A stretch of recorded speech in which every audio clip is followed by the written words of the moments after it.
Okay mga paps, musta pala? Ngayong araw pala, samahan nyo ako magpalit ng transmission support nitong Toyota Fortuner, okay? So simulan na natin to mga paps. So okay mga paps, bakit ako magpapalit ng transmission support nitong sasakyan namin? So kitang kita nyo naman yan mga paps eh. Obvious na obvious naman. Babang baba na to. So ibig sabihin yan talaga, sobrang babang baba na yan. Tapos may mga crack pa rin yata sa likod yan eh. Ano? May crack pa rin yata. So wala na to. So ano ba yung nararamdaman ko? Una ko nararamdaman may vibration. So bukod sa vibration, ito pinakamalala.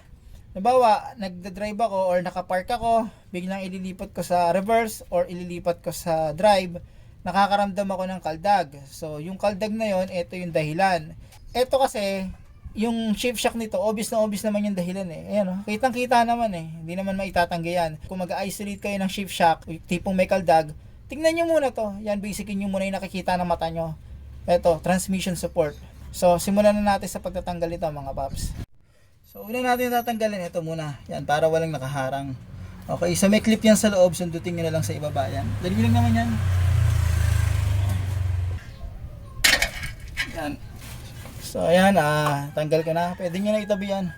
So, una natin gagawin, luluwagan natin yung tornilyo dito. Ayan, ito. 14mm yan, 14 yan mga paps. Okay? So 14mm yan mga paps. Okay? Yan. Okay. Yan. Okay. So ito, tanggalin ko na to. So ayan. So yung ground, tinaas ko na muna. Tapos ito, bike ko na rin to. Yan. Tapos susunod ko ito. So, yan. Yan.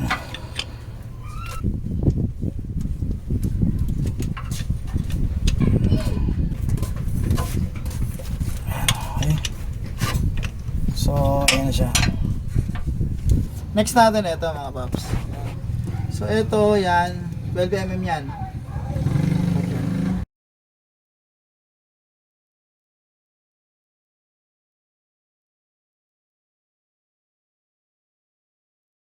So ayan, naluwagan ko na to. Ang next natin, lalagyan natin ng suporta to.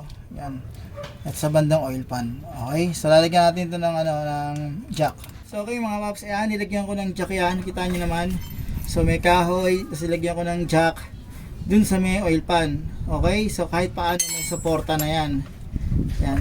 Ngayon ang gagawin ko, tatanggalin ko na yung mga tornilyo. Yan. So tanggalin ko na yung mga tornilyo dito. Yan. Tapos yan. Yan. Yan ito. Ito dito ito.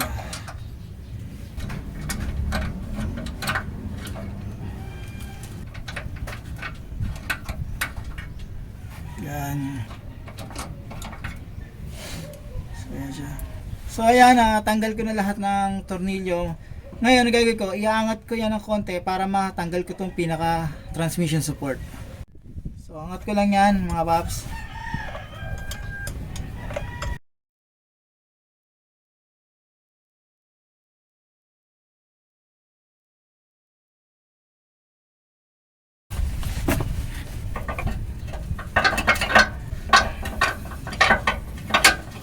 Yan. So ito na siya mga paps. So okay mga paps, ito yung luma. Yan. So yan siya. Ito may crack na to dito. Yan, bitak na yan. Ito. Tapos ito yung papalit ko. Bago ito yung part number nga pala. 1237110C091. Ito. So kita nyo naman yung yung kakaiba. Lubog na to. So ito halos babang baba na. Ito yan di pa. So ito yung sinasabi ko na tingnan nyo to yan may mga parang rito crack, nagsisimula na siya. Pero sa kabila meron na rin. Yan. Tapos ito yan, lubog na talaga. Okay, so ito yung 3, 1, 2, 5, 4, 7. Okay, so yan siya. So okay mga paps, babalik ko na to. Ito nga pala, original to. Okay, so hanggat maaari kung magpapalit kayo ng engine or transmission support, original ang bilhin nyo. Yan, para sulit. May kamahalan nga lang pero sulit naman. Ngayon ganito, yung logo kanina pinakita ko, yung may Bridgestone, tapos may nakalagay na 547. Dun yan, okay? Sa likod nakaharap yan. Okay, so nakaganon yan. Okay, so ganyan siya mga paps. Ayan. So una natin lalagay yung mga paps yung sa baba, okay, yung 12.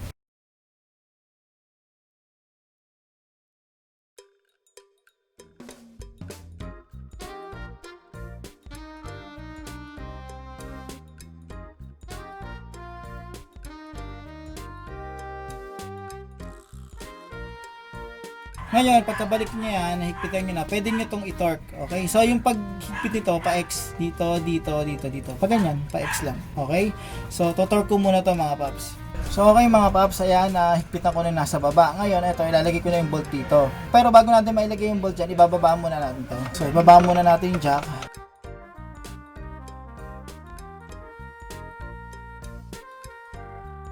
So, okay na yan. Ngayon, kung hindi mag-line up yung bolt dito, kuha kayo ng bakal, ganunin nyo yan. Okay, so ganyan ninyo para pumantay lang dito. Mausog nyo yun dito. Okay, so ganyan. Tapos, ganyan na yung mga bolt dyan.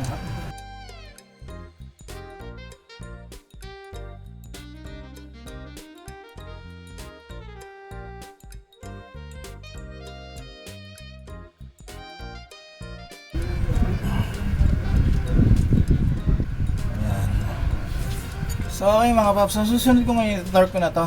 Yan, yung 4 na bolt dito. Bali ito, 65 Newton meters. Yan, isa sa kabila dito, sa may ground. Bingo. So susunod ko, itong dalawa. Tapos dito, sa uli. Okay.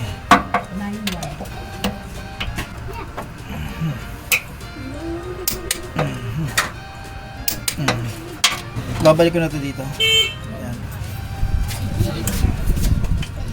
So okay mga paps, ayan, tapos ko na makabit to. So i-double check nyo yung torque nito. Ayan, yung higpit na mga bolt dito, sa baba rin.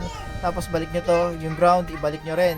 Tapos etong prosesong to, halos same lang to sa ibang unit ng Toyota Fortuner, saka Toyota Hilux, pati Innova. Isang paalala nga pala, kung magpapalit kayo ng transmission support, original na ipalit nyo mga paps. Original na ipalit nyo, gaya nito, original pinalit ko. Kasi mahirap kapag replacement, posibleng hindi umakma yung mga bolt. At saka iba yung quality ng rubber ng original kumpara sa replacement. Okay? So paano mga paps? Maraming salamat sa inyo.